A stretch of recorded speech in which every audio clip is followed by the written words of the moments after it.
Already আপনারা জানেন আমাদের বর্তমান প্রধানমন্ত্রী তারেক রহমান তিনি অলরেডি যে কমিটমেন্টগুলো দিয়েছিলেন আমাদের দেশ বিনির্মাণের ক্ষেত্রে, আপনারা জানেন তিনি একটি 31 দফা প্রণয়ন করেছিলেন।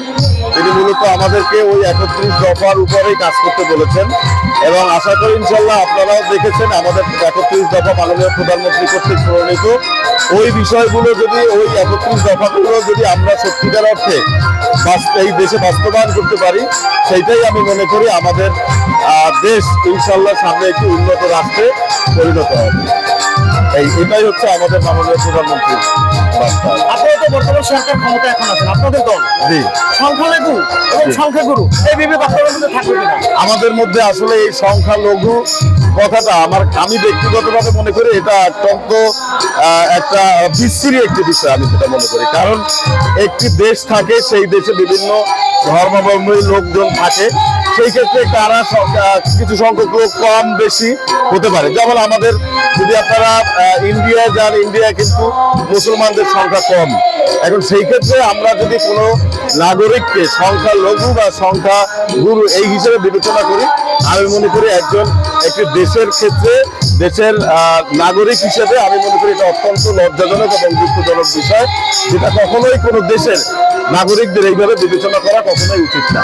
এই যে অনুষ্ঠানটা দেখতে আসছেন হিন্দু সম্প্রদায়ের অনুষ্ঠান সম্পর্কে আপনার অনুভূতিটা কি? না, আমার অনুভূতি খুবই ভালো লেগেছে। এইখানে যারা আপনার আয়োজক বৃন্দ রয়েছেন তাদের যথেষ্ট আন্তরিকতা, এবং আমি আরো লক্ষ্য করেছি যে এইখানে যারা উপস্থিত হয়েছে সকলেই খুব উৎফুল্লভাবেই এই অনুষ্ঠানটি উপভোগ করেছে। এবং আমি বলতে চাই আমার দল, বিশেষ করে আমাদের মাননীয় মন্ত্রী মহোদয় রয়েছেন, উনিও আপনাদেরকে আন্তরিকভাবে অনেক ভালোবাসেন এবং আপনাদের প্রতি অনেক কৃতজ্ঞতাও উনি প্রকাশ করেছেন, এবং উনি আমাদেরকে ওয়াদা করেছেন যে ইনশাল্লাহ এই যে যারা হিন্দু সম্প্রদায়ের লোকজন রয়েছে তাদের প্রতি তার সবসময় একটি আলাদা সুদৃষ্টি থাকবে। যেহেতু এই নির্বাচনে এই হিন্দু সম্প্রদায়ের লোকজনের অনেক বড় ভূমিকা ছিল। ভবিষ্যৎ বাংলাদেশ বিনির্মাণে আপনাদের দলের ভূমিকা কি হবে? আমাদের দলের ভূমিকা, আমরা তো সবসময় যারা আমাদের দেশের নাগরিক রয়েছেন, সেক্ষেত্রে সংখ্যালঘু বলেন বা যেভাবেই আপনি বলেন, আমরা সকলকে নিয়ে আমরা চাই একটি স্বাধীন, আমাদের যেহেতু দেশটি স্বাধীন দেশ, আমরা চাই এই দেশটাকে একটি উন্নত রাষ্ট্রে পরিণত করতে।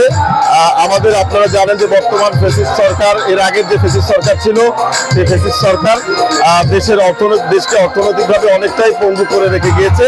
তো ইনশাল্লাহ আমাদের প্রধানমন্ত্রী দেশ তারেক রহমান, তিনি তার যে কর্ম পরিকল্পনাগুলো রয়েছে এগুলো ইতিমধ্যে আপনারাও কম বেশি দেখেছেন। তিনি চান দেশকে সকলকে নিয়ে দেশকে একটু সমৃদ্ধশালী দেশ হিসেবে পরিণত করতে, যেটা আমাদের ইনশাল্লাহ ভবিষ্যৎ প্রজন্ম এর সুফল